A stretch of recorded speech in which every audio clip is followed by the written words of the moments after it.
And we are live. So I am welcome back, guys, and I am attempting to stream for the first time. I don't know how it's gonna work because I've never streamed anything in my life, so I don't know if it's how it's gonna be.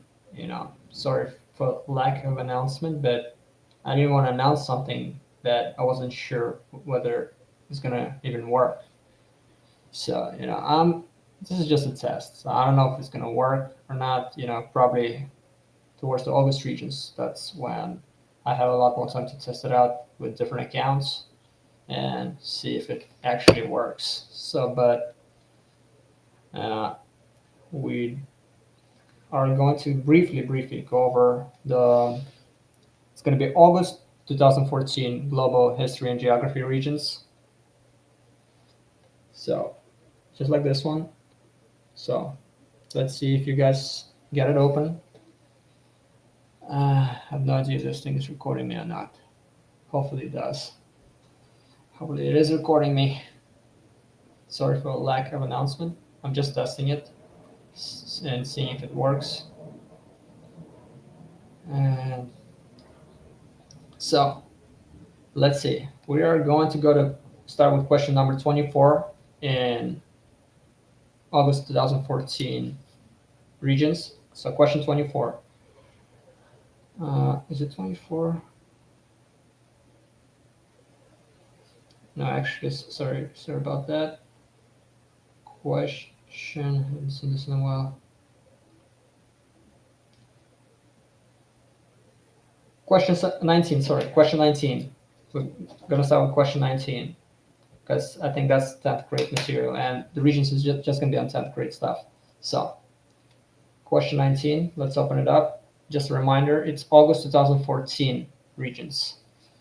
So, it says right here, and question 19, historians frequently portray Louis the 14th construction of the palace of Versailles and Peter the Great's building of the city of St. Petersburg as is it one shrines to religious beliefs, two monuments to personal rule, is it three examples of colonial and architectural influences, or is it four efforts to isolate and protect the ruler?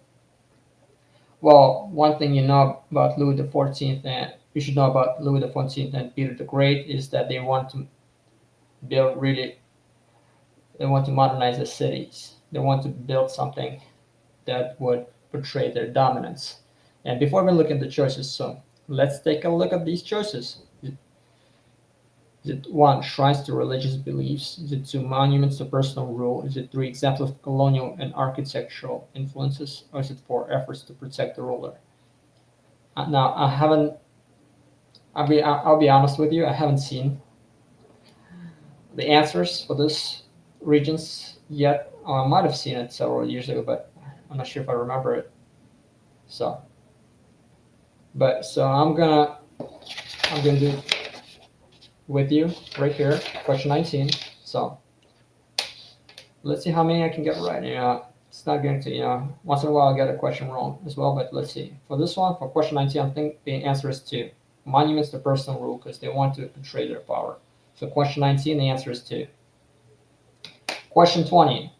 The one way in which scientific revolution and enlightenment are similar is that both, is it one, led to increased power for royal families in Europe?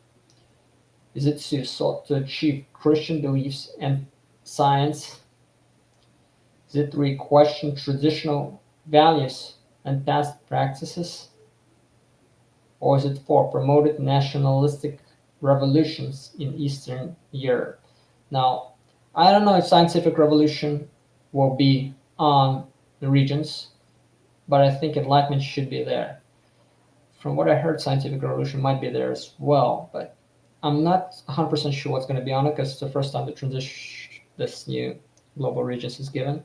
So don't quote me on it. But for question 20, scientific revolution, enlightenment, what they wanted to do is they wanted to question traditional beliefs. They wanted to, so in the case of scientific revolution, don't confuse it with enlightenment. Scientific revolution just dealt with science, religion. So, for example, heliocentric theory, when Galileo wanted to, question whether, the sun is the center of the universe. Or enlightenment. When it comes to enlightenment, it's just political.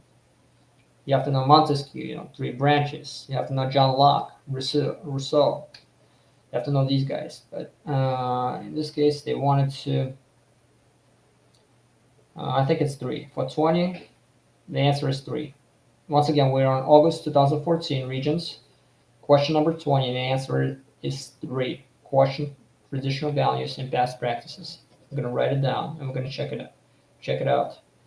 So August 14. So 21. So we have a little quote right here. I don't know if you guys can see it, or if you can. No. So there's a short passage that says we must ask ourselves three questions. 1. What is the third estate? Everything. 2. What has it been until now in political order? Nothing. 3. What does it want to be? Something. All right. So it's talking about the French Revolution right away. So French Revolution had 3 estates. So 3 estates, just like that. On top you had church, nobles, everyone else. So church and the nobles, they paid, I think, 95 to 90% of the. No, they didn't pay any taxes. So church and nobles paid 0 taxes.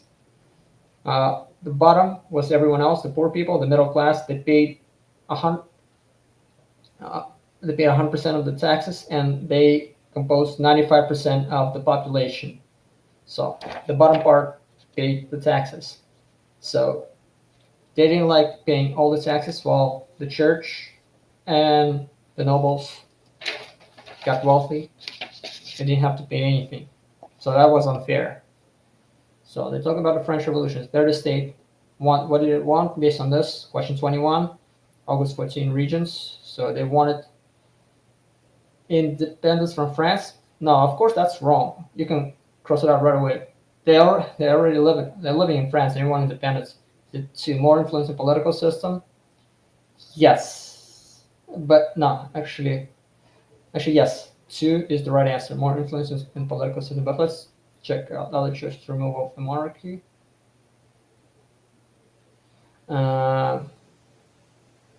Not yet. Or for freedom of religion in France. Now, I can see why some students might get confused between 2 and 3, but based on this passage, it did not ask for the removal of the monarchy. They just wanted more influence in the government. So the answer for 21, the answer is 2. Okay. 21, the answer is 2.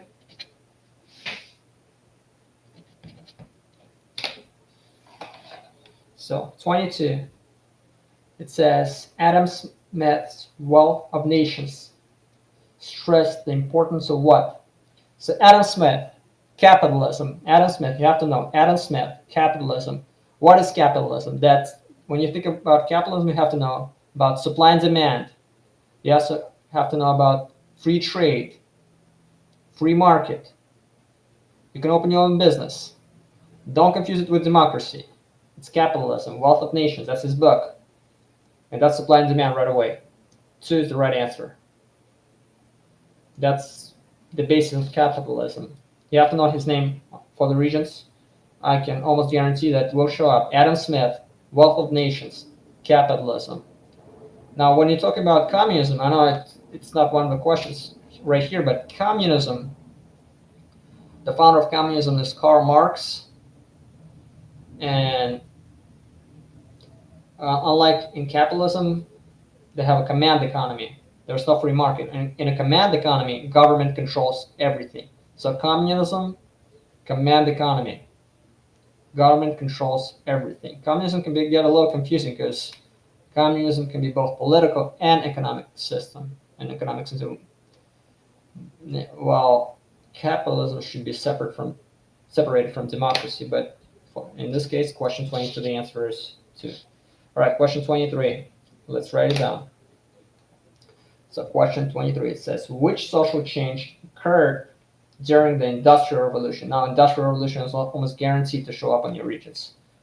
19th century started in England because they had a lot of coal and iron, so they could use those resources to industrialize. So based on that, is it one, growth of the working class? Okay. Two, development of extended family. Three, expansion of privileges for the landed nobility. No. Is it four, increased status for religious leaders? Absolutely not. It's one, growth of the working class, because during industrial revolution people were moving into the cities. They were moving from small towns into cities, so they were trying to find jobs in those factories. So with this in mind, the working class grew. The factory conditions were horrible, but the working class grew, and that's where you get the development of communism, because communism is tied directly with the Industrial Revolution. Without the Industrial Revolution, you wouldn't have a large working class, and you wouldn't have communism. So communism, think Industrial Revolution, Karl Marx. So he was from Germany, by the way. And Germany was the second country in Europe to industrialize after Great Britain. So because the Industrial Revolution started in Britain, and when you think of Europe, it spread to Germany. So, question 24. During the 1800s, many Latin American countries were characterized by what? Question 24. Is it one, reliance on cash crops? Is it two, transition to command economies? Now remember, if you see command economy on the regions, think of communism. Command. I command you to build a certain number of, I don't know, factory. Build a certain number of make a certain number of pens in 5 years. That's a command economy. Now, three, redistribution of land to peasants. That's also communism. Redistribution of land. Wealth redistribution. That's communism. For withdrawal from world market. That's not true. Now, I'm not an expert on the Latin American history, but based on this, I think it's one, reliance on cash crops, corn and other cash crops, and you're not going to see that as much of that in the regions, but that's the only one that makes sense. Latin America. 1. 24 is 1. Now let's go to question number 25. It says, base your answer to question 25 on a poem below and your knowledge of social studies. Alright, so it says, there's a poem from Nigeria. So colonizers' logic. These natives are unintelligent. We can't understand their language. So you see the source. You also have to look at the source. Voices from 20th century. I don't know if you guys can see it. Probably can't. Voices from 20th century Africa. Greeds and town criers. Oh, greeds. They're African storytellers. Okay. It says the logic of the colonizers described in this Nigerian poem reflect their. Is it one, utopian plan? No. Is it two, educational goals? No. Is it three, militaristic behavior? Not really, because it's not talking about the military, but I can see why some people might get confused and take this one. It's four, ethnocentric attitude. What is ethnocentrism? What is ethnocentrism? If you see this word, if you ethnocentrism,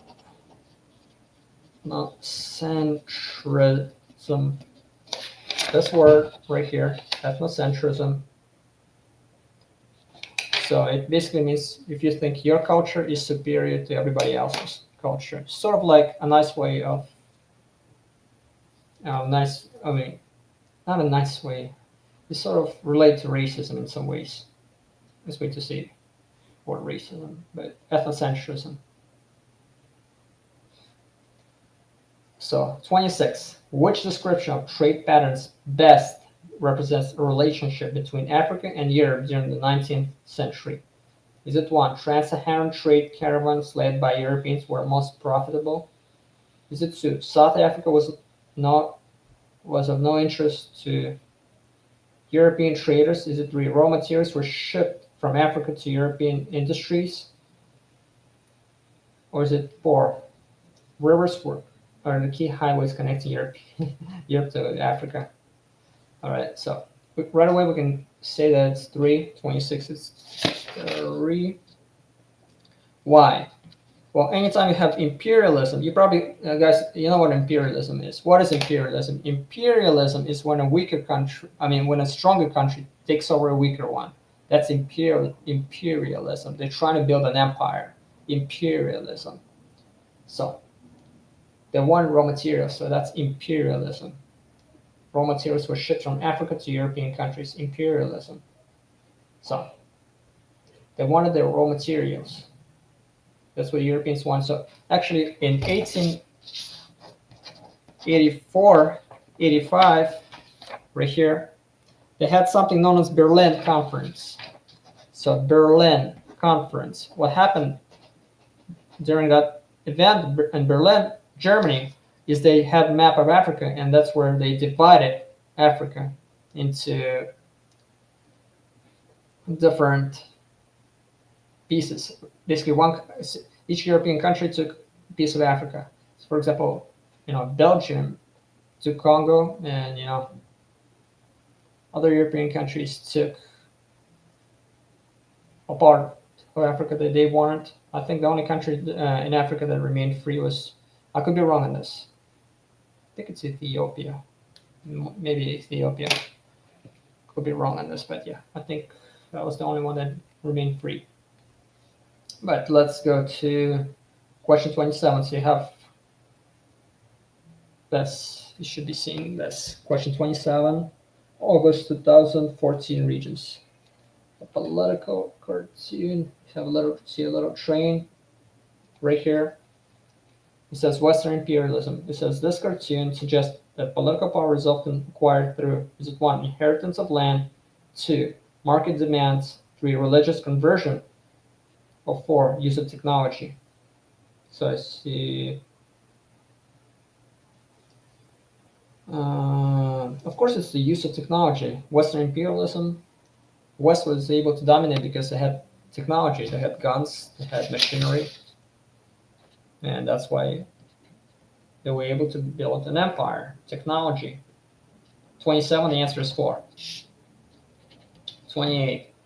One way in which government under Tsar Nicholas II of Russia and government under Benito Mussolini of Italy are similar is that both governments, is it 1, liberated serfs and industrial workers? No. Is it 2, reform an executive branch by incorporating theocratic principles? When you see theocracy on regions, they're talking about religion.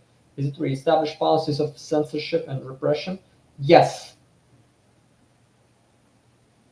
Yes, repression and censorship. But a lot of people might speak. No, that's on 3 is the only one that makes sense. 4, televised propaganda. You can eliminate it right away because they had no television during the time of the Tsar. So 28 is censorship. What is censorship, by the way? Censorship is when a government can restrict the freedom of the press. They can censor it. So, for example, if you want to publish something, in your own newspaper or just publish anything, unless the government approves it, you can't publish it. That's censorship. Government says what people should be able to hear. That's censorship. The restriction of the freedom of the press. That's 3. Question 29. All right, so August 2014 global regions. So the movement to establish a Jewish homeland in Palestine is best known as is it 1, Zionism? Is it 2, multiculturalism? Is it 3, Marxism? Or is it 4, militarism? It's 1, Zionism. Jewish homeland in Palestine, Zionism. Easy. All right, let's go. Going on to question 30. So you should be able to see these guys. Okay. So right away, based on this cartoon, I'm thinking that you're going to talk about World War One, 1912. All right, depict. So, oh yeah, just before World War One. Tensions in pre-war Europe. 2 is the right answer. Everything else makes no sense whatsoever. So question 30, it's 2. Boxer Rebellion, that's China. Bolshevik Revolution, that's 1917, that's Russia. Weimar Republic, that doesn't make sense. Right, so 31. Oh, all right, so 31. New primary objective of the new economic policy in the Soviet Union was to, is it one, promote private ownership of heavy industry? Is it to organize support for educational reforms to improve literacy? Is it three, coordinate efforts to end World War One, or is it four, gain stability by increasing production? Now, the new economic policy was when Vladimir Lenin wanted to adopt the principles of capitalism. So NEP, that was the policy. So in this case, the answer would be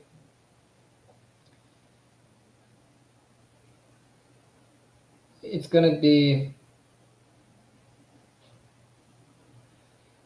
okay. So four, gain stability by increasing production. Economic.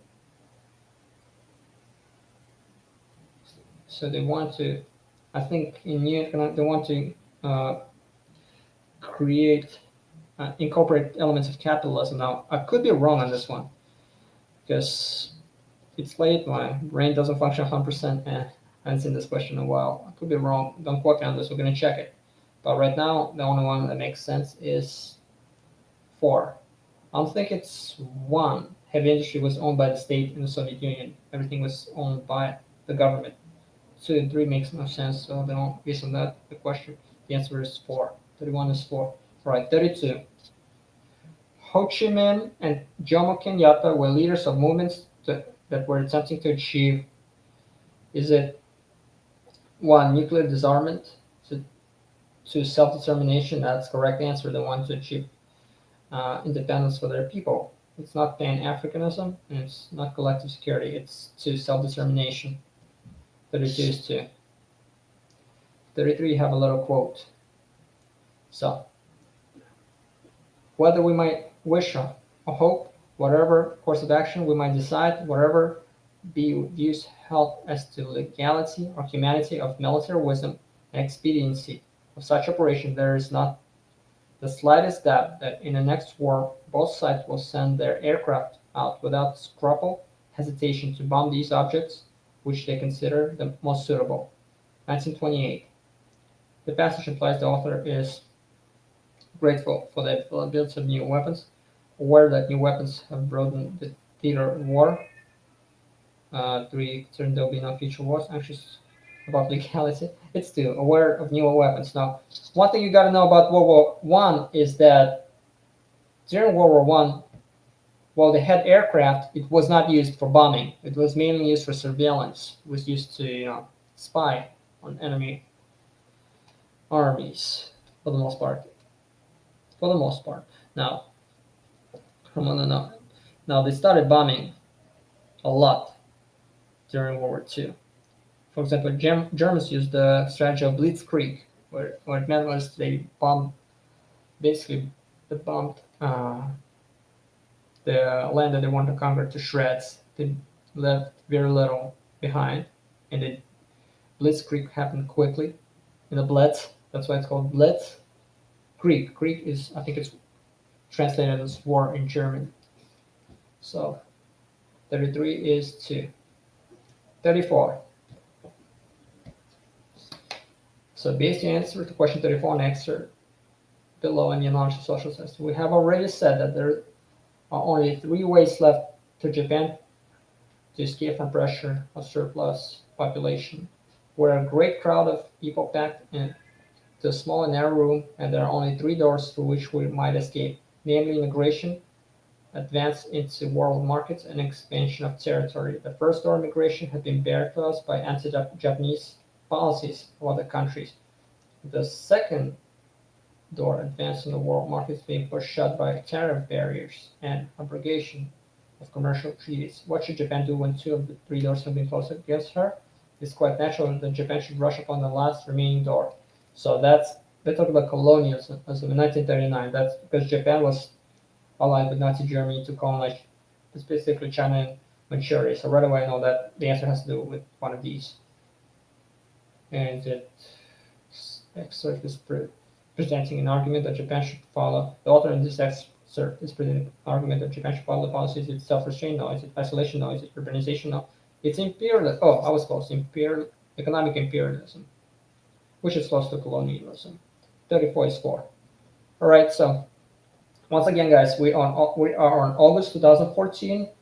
Regions. I'm attempting to stream. It's the first time I'm ever streaming anything. I don't know how it's gonna work. That's why I did not announce it. So because and that and that's why I kind of turned off the chat because I didn't know how it's gonna work in the future. It's gonna probably work a lot better. So we're on question 35. You should be seeing this. So based on this cartoon, you know that this guy is probably Mao Zedong of China, the leader of China. So it says March 1961. You have to read the source. You have to read the title. Government decree. Every member of the committee is entitled to a private lot. Oh, it's satirical.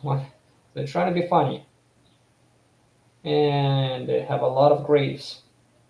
Is to criticize Chinese government policy, to praise government leaders, Chinese government leaders, to reinforce Chinese government propaganda, or for question Chinese government spending. It's one criticize Chinese government policy because people were dying in China at the time because of their policies, and that the same happened in every communist country. So, 36. The Chinese communes referred to in this 1961 cartoon and most closely associated with, of course, the Cultural Revolution. It was brutal, but that's where a lot of intellectuals, I think, were executed, and that was a really brutal attempt to industrialize. We're talking about Cultural Revolution. I think that's what it's. Now we're gonna go back to it. Could be wrong because my brain is not functioning 100% this time. But I think question 36, that's Cultural Revolution.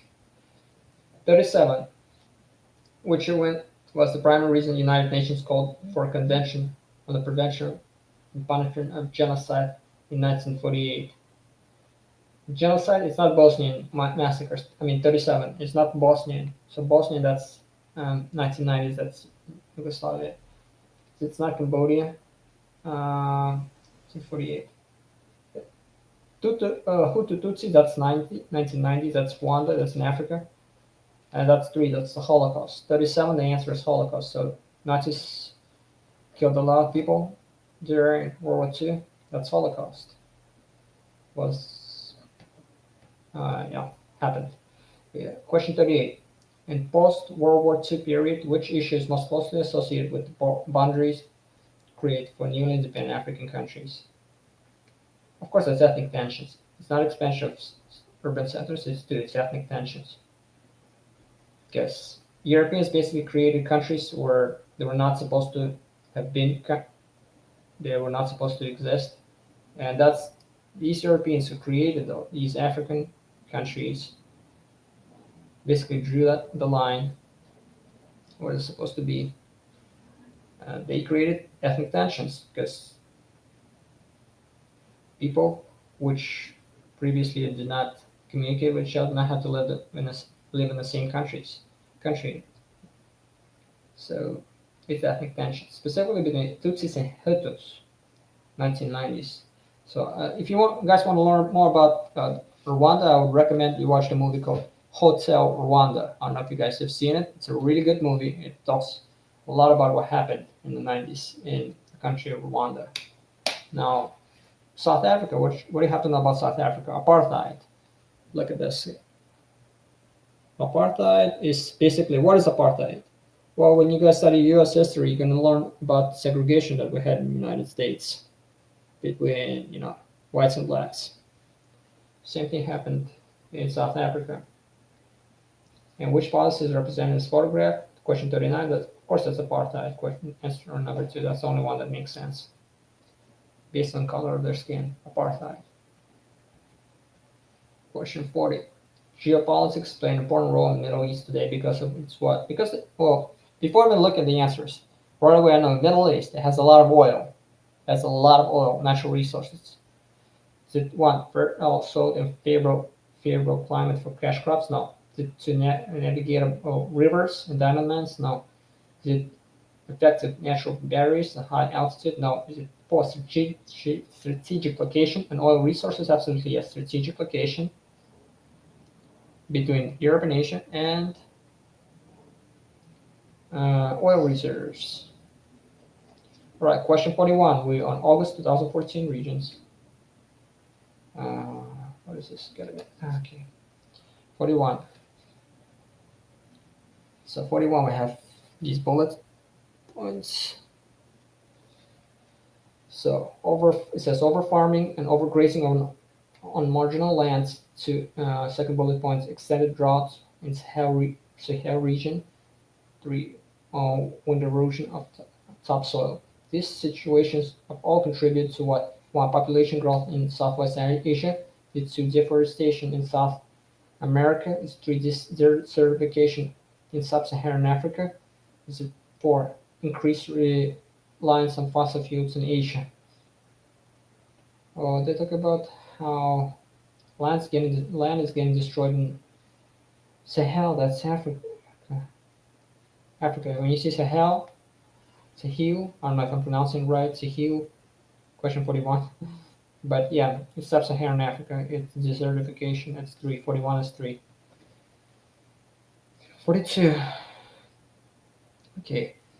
Indira Gandhi becomes Prime Minister of India in 1966. Corazon Aquino becomes first elected leader of Philippines 1986. And Benazir Bhutto becomes Prime Minister of Pakistan 1988. These headlines indicate that women as leaders is what gain some political power in traditional patriarchal societies. Yes, I think that's the answer. Is it to have attained key position in wide variety of industries? No. 3, were banned from political roles during the 20th century? No. And were limited to one term in office? No. 1 is the only one that makes sense. They gained some political power. So, question 43 we're going to skip because it's talking about Neolithic Revolution, and we're not going to have Neolithic Revolution in the regions because it's just going to be based on the 10th grade material. Roman empires and Incas, 44. I have no idea why they put it there. It's not going to be on the regions. We're going to skip it. We're going to skip 45. We're going to skip 46. We're going to skip 46. Do they have anything left? Oh yeah, question 49, guys. 49. One way in which Karl Marx, Vladimir Lenin, and Fidel Castro, question 49, August 14 regions. So I'm just looking at the 10th grade stuff. Is it supported that each believed in supporting a capitalist system, 2, preserving a rigid social system, 3, spreading the teachings of Christianity, or 4, achieving change through revolution. Anytime you think about communists, guys, you have to think that communists believed in violent revolution, that wanted to overthrow bourgeoisie, which were capitalists. And usually, the only way it's done is through violence. So communists wanted to achieve workers' utopia, where workers would rule. In theory, they would rule the land, but in practice, I don't know how it would have worked. So, in practice, it was totalitarian. It was ruled by the government. So 49. The answer is 4, achieving change through revolution, violent revolution. So 49. That's 4. And we'll have a little map question right here, guys. We have a little map of the world. So when you see it, you have to read the top. It says the world in 1930. So it's before World War II.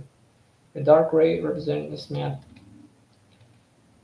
What is it? Is it the British Empire? Of course it is, because we see UK. And if you see Britain, and what is Britain? Britain is a tiny island in Europe. I don't know if you guys can see it. What is Britain? Right here, that's Britain. And we see Canada, we see parts of Africa, Australia, India. Britain definitely control India, parts of Arabian Peninsula, parts of South America. That's Britain. So right away, the answer is 1. Now, I don't know how this thing works, and I don't know what happened with it. So This was a test stream. Good luck on your regions. I might be able to do something tomorrow. I don't know if I have time. If not, then hopefully all of you guys passed the region, so you're not gonna need me later on after Tuesday. But just in case, I will be streaming a lot more and I'll be uploading a lot more videos over the summer. I might do something tomorrow. Don't quote me on this. I might do it. So this is my first stream. I will usually announce it. I will usually enable chats so I can interact with you guys. But I didn't know how this thing was gonna work. I don't know if this thing is even recording me. So in the future, what I would do, what other people have told me, is that I'll probably need to buy and I'll get a separate microphone so you guys can hear me a lot more clearly. And I would need to know how to be more interactive, but we'll see how it works. I'm gonna end the stream right now, and I'll see if it recorded. Let me know if you have any questions. I'll be more than happy to answer your questions. I'll be about anything related to history, anything that you need me to explain. I'll be more than happy to help you. So sorry about the delay because I was trying to figure.